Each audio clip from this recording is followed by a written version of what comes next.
This is RC. It's your girl K Marie, K Wilk, It's your boy Black, your girl Lady.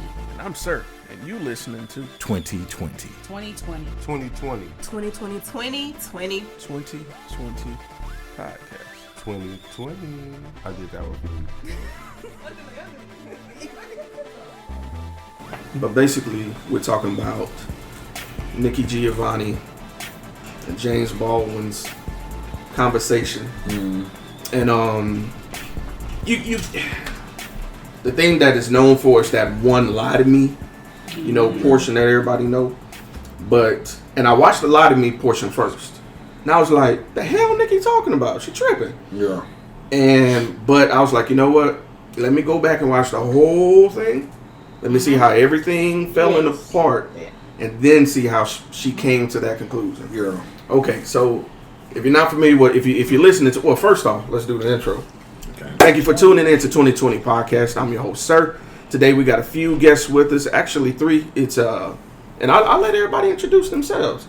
So we got the author. Man, stop it. Like, you're not gonna get my voice right. Yeah, go ahead. Yeah, this your boy Casey, aka Mr. Wind Down Wednesday. You know what I'm saying? Coming to y'all. You know what I'm saying? Y'all go. Can I plug in? Oh Man, y'all go ahead and check out my book, My Thoughts: The Journey to Find Her. It's out. It's on Amazon, or you can get a physical copy for me. $15 holler. Y'all make sure you show y'all boy some love. You know what I'm saying? Maybe a movie or something. But, yeah, one love. Emphasis on the word physical.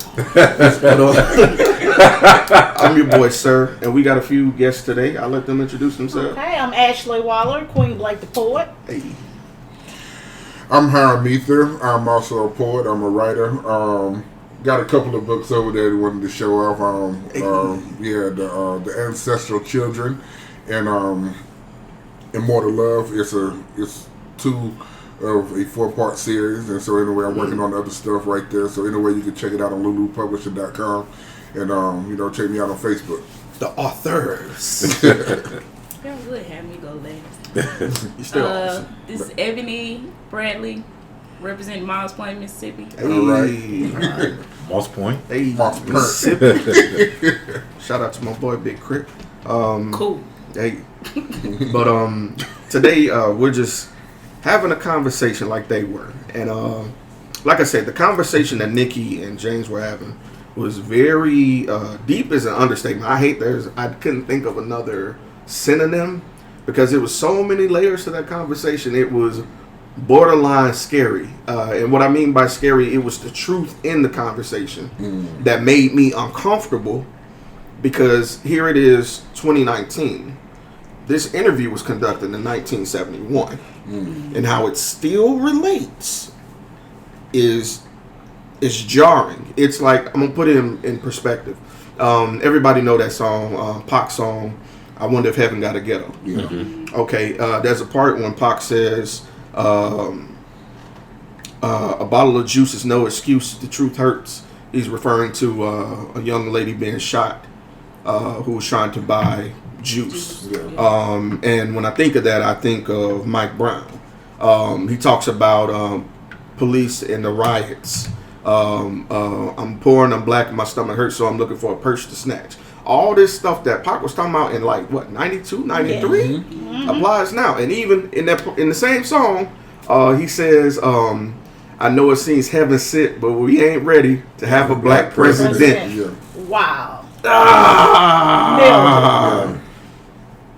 It's stuff like that it really makes me realize, and this is why I'm a history buff. I firmly believe that if you don't understand the history, you're doomed to repeat it. And I feel like with so many of us having that I'm gonna just do me mindset and not really connecting with the previous generation, and we'll get to that in just a minute. Right. Okay. We're going to repeat the same issues, and I think that's why this hit me so hard. It's like, wow, we're repeating the same cycle from 50 years ago, because 71 is almost 50 years ago. It's 40 and some 2 years change. from now.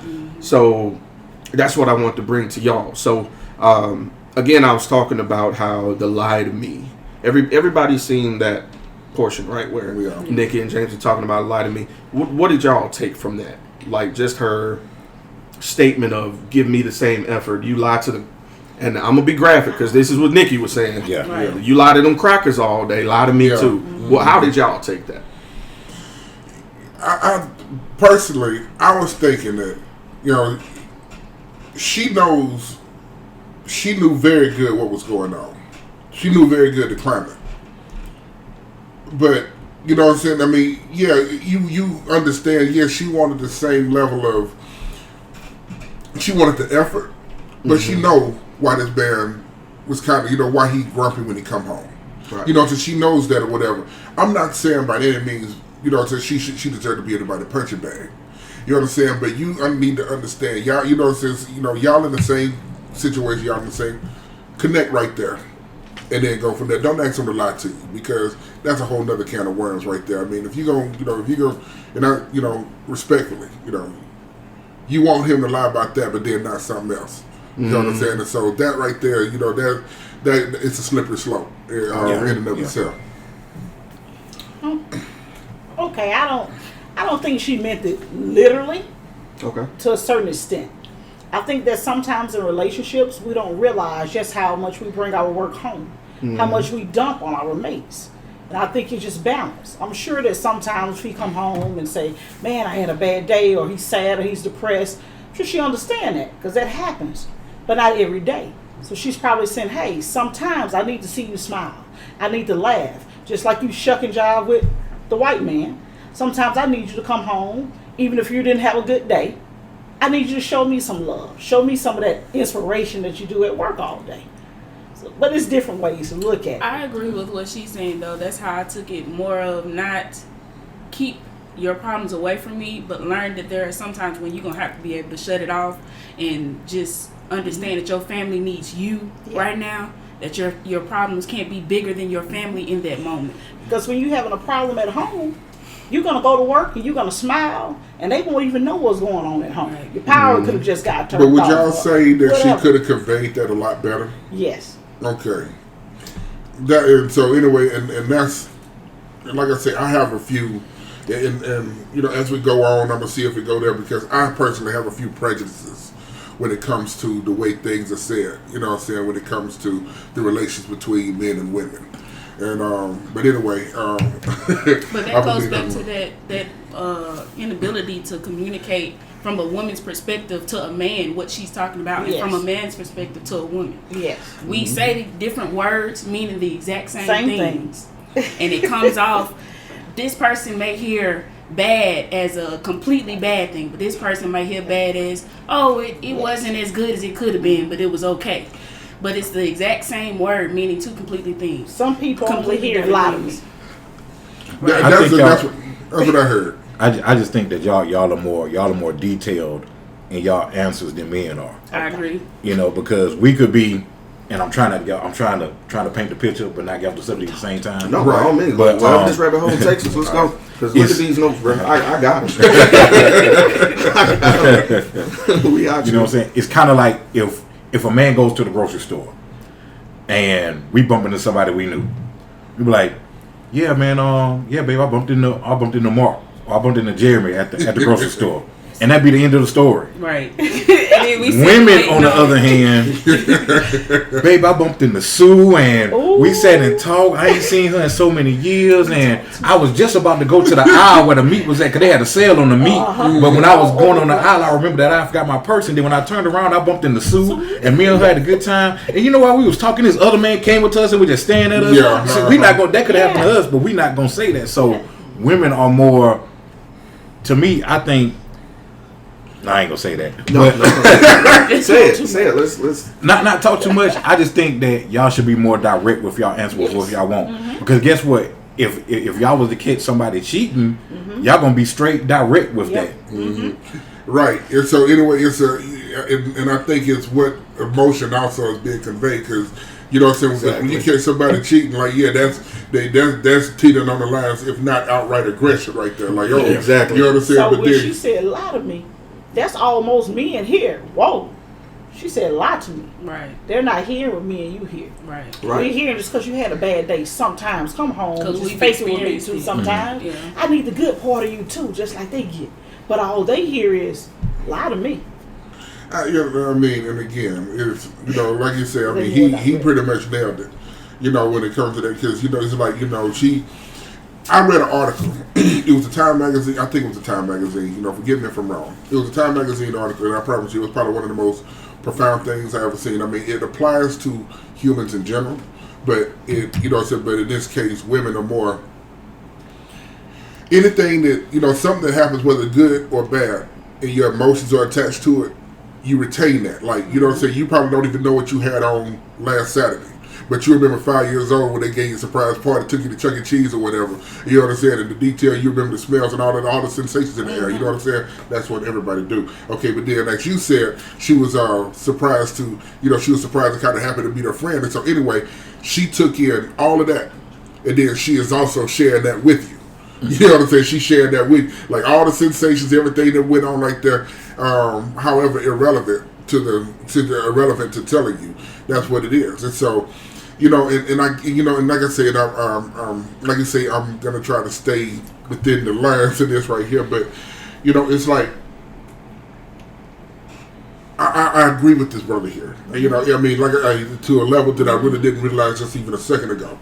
But y'all do, like you say, just be a little bit more direct. Like, we talking, you know what I'm saying? You're like, yeah, like we was just talking a second ago. Oh, Auburn is in a thing. I'm like, okay, all right, so then, we just kind of exchanging on that, But if we, but then if we was to hear from somewhere else, it's just like, or just hear too much of something, it's just like, like me, I zone out. You know what I'm saying? There's only so much my brain can like really process a lot of times. You know what I'm saying? And so, it's a it's a thing. We just gotta take the time. Yeah, we going through it. Like the women catching hell, men catching hell. You know what I'm saying? So we just gotta either take time out of that to really understand the process of how we think and comprehend things, so that we can convey it like that. Because like I say, they hear that. You know what I'm saying? It's just like, I mean, and if I may. Y'all forgive me. But man, it's just like, I pick with women sometimes, and sometimes I'll be dead serious. Sometimes I don't. You know what I'm saying? But it's just like a lot of them, like a lot of them, they're wedding monsters, so to speak. You know what I'm saying? And so anyway, they want a man, come hell or high water, they want a man hook or crook, and they don't care if he happy about it or not. Like, nah, you finna go ahead, we finna get married, we finna do this, and that's such and such. And so, so they don't care if the man is miserable about it or not. And see, me, in that experience, this ain't what nobody told me, I've seen this for myself. And when she said, lie to me, that's what I associated that with. You know what I'm saying? And like, look, you fake it. I don't care. You know what I'm saying? I want my husband, and I want him to be happy. And, I want to be happy. And even if it comes at your expense, I don't care what the world, how many lashes you getting out there. You come in here, you fake it with me. So it's based. Sometimes it's like all in what the individual has experienced. That's how they're taking what she said. Exactly. And what she was saying was from as a daughter, because she also talked about her mother and father. Yeah. So she Which was is what also I was gonna come back to. Right. She was also talking about it as being the offspring of someone that's been in that situation versus what he had been in his, watching his mother and father. But I get what you're saying too. Yeah. Sometimes in relationships, the women just want a man. They don't care. They don't want to hear your problems. It's that Mr. and Mrs. that they want on their name. And to hark on what Bashi said, to give a little bit of backstory, because like I said, that conversation had a precursor, and that precursor had a precursor, and that precursor had a precursor. Everything built up from the conversation of, and I have a little roadmap here. It might look like random notes, but it went from writing to spirituality to the white man to relationships and men, and then from men to men's concept of being a man. When she went from concept of a man being a man, that's how they got to this conversation. Okay. Let me back up a little bit. The precursor conversation was that men's view of manhood is incorrect, completely wrong. And I was like, who are you to tell us what we think? She was like, who told y'all have to be the provider? Okay. She was like, we don't want y'all to be the provider, we want y'all to love us. And I didn't get it. I did not get it. I was like, what the hell?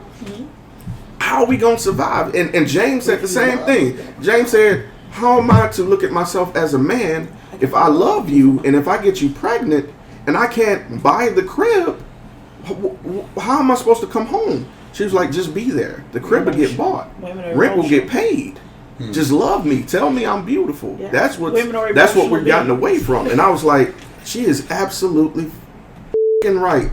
It's so many times before I go on a date, I'll be worried about how much money I got left. Yeah. Am I gonna be able to make sure she all right? Like, damn, did I get the gas check? She never worried about the date itself. It's the time spent. So with that mindset of the time spent, now to give you a little bit of history on Nikki herself, her father was abusive. She said he was a cool cat, but he got called a nigger, spat on, and all this stuff at work. But she knew that he was enduring all this, coming home and bringing it home to mom, beating mom, and Nikki was watching this like, how in the hell can you say you love her, but you beating her, but not do that to that who's called you nigga? Yeah. So if you gonna be shucking and jiving for the man, do that for my mom. Do that for me. I don't. And she said it point and clear. A little bit later, after this conversation, she hooked back around to it. She said the reason I had that conversation is because I love my dad. He a cool cat, but I don't want to marry my dad. Right. I said, and she said she'd never be her mom. That's it. And that was the most. I was like, that was it. She couldn't be her. Because how many times have we said women will marry somebody like who? Her dad. You remember the conversation? That's why she brought that up. I was like, wow. Yeah. Blew my mind. A couple of artists had a song like that. Because on Mary J. Blige on Can't Hold a Good Woman Down, right? She mentioned that about, you know what I'm saying, how she saw her mama get hit, and then she said, now look at me bruised up for him.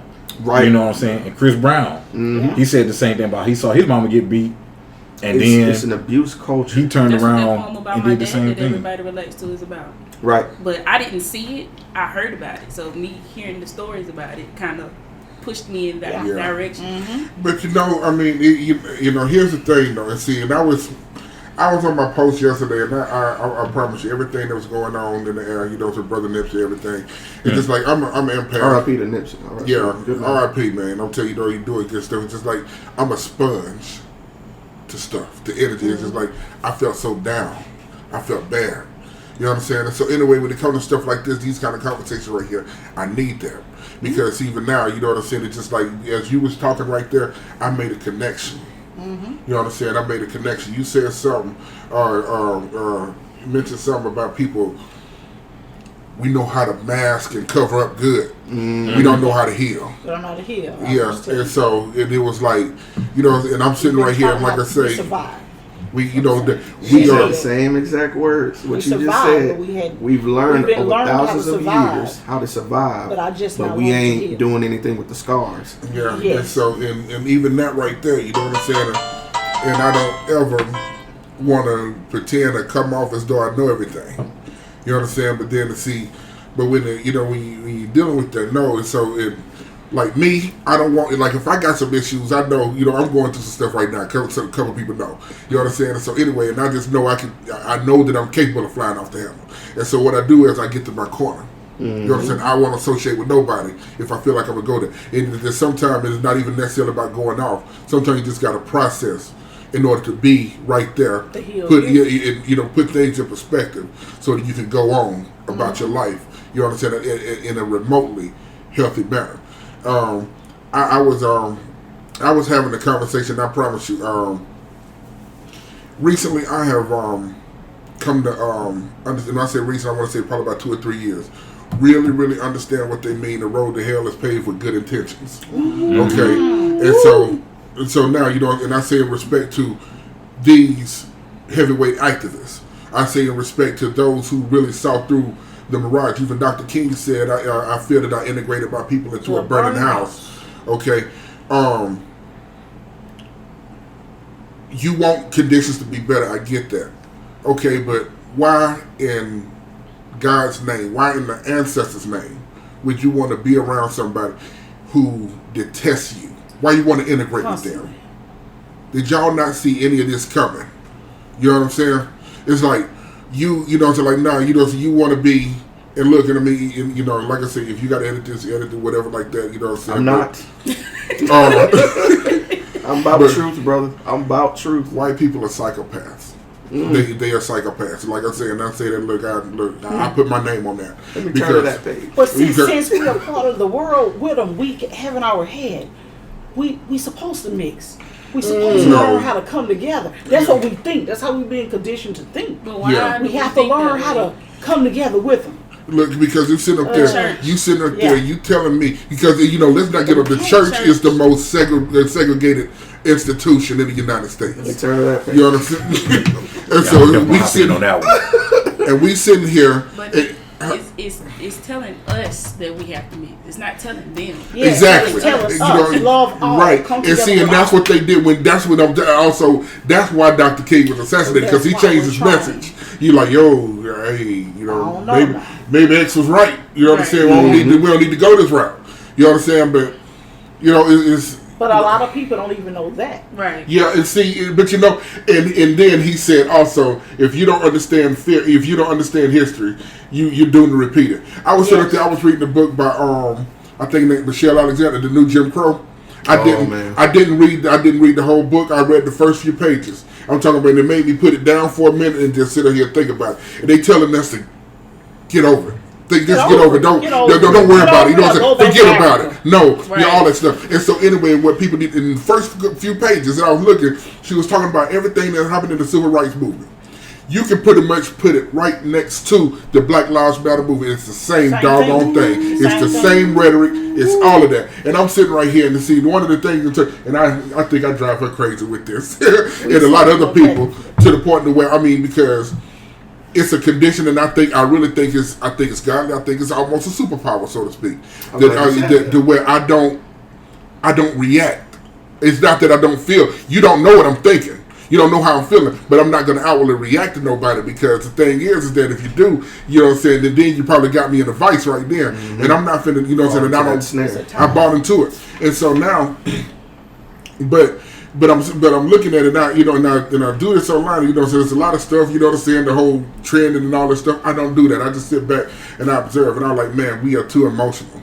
If we wasn't as emotional, we'll understand. If y'all would have seen all of this right here, what was going on, if y'all really understand what was going on in the civil rights era, and just, you would not be surprised by what Donald Trump is saying. You would not be surprised by talking this wall. You would not be surprised by what the police is doing. Y'all would be sitting up there, but then even though we see it, we can't stand it, you know what I'm saying? And we still ain't, you know what I'm saying, and being involved in this, being around that with no sense of self, we don't like none of that, but then at the same time, we don't want, we can't get our stuff together to the point to where I can't look at, that I look at people in this room or look at people out there in the street, you know what I'm saying, not look at them with contempt.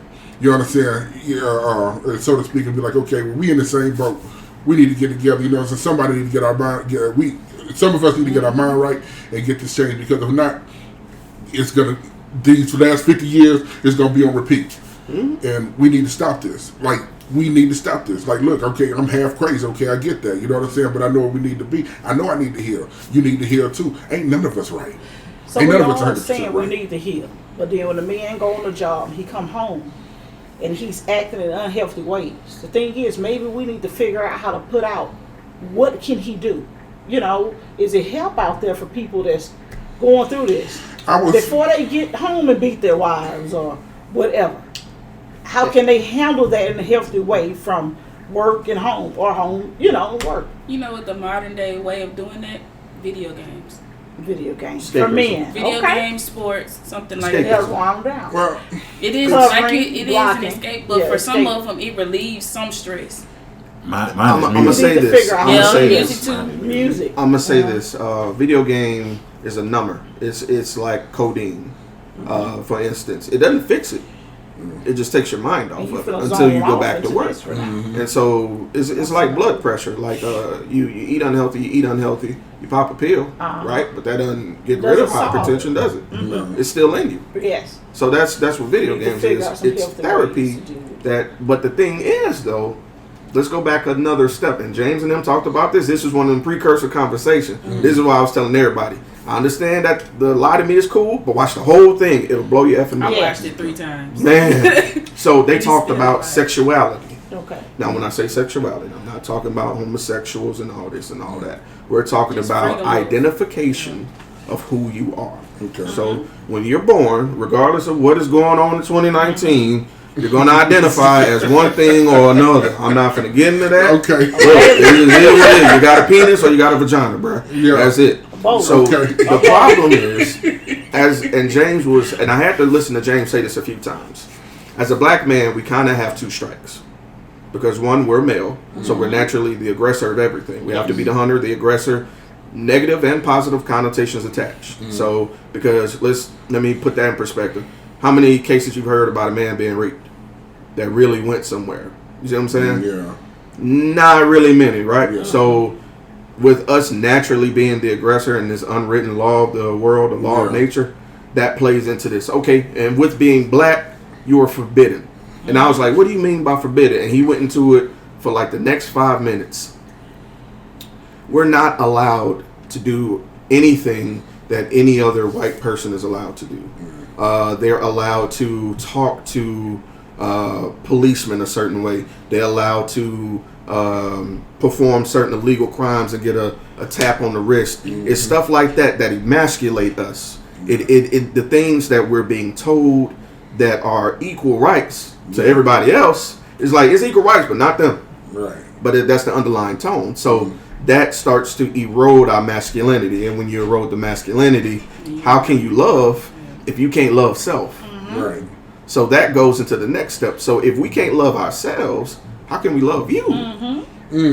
Which this is where that lie to me stuff starts to factor in. So it's a chain cycle of us being born and taught, don't cry, man up and stuff. And I get that. You got to be tough sometimes. And we got to stand up and deal with things. But we have to listen to the portion of people that tells us, come here, cry. You have to listen to the woman, the motherly instinct that tells us, come here, lay your head on, listen to my heartbeat. I don't know about y'all, but the most soothing thing to me is laying on my girl chest and just being there. But not many men are actually going to listen to that. I'm going to tell you why. Because they're taught not to.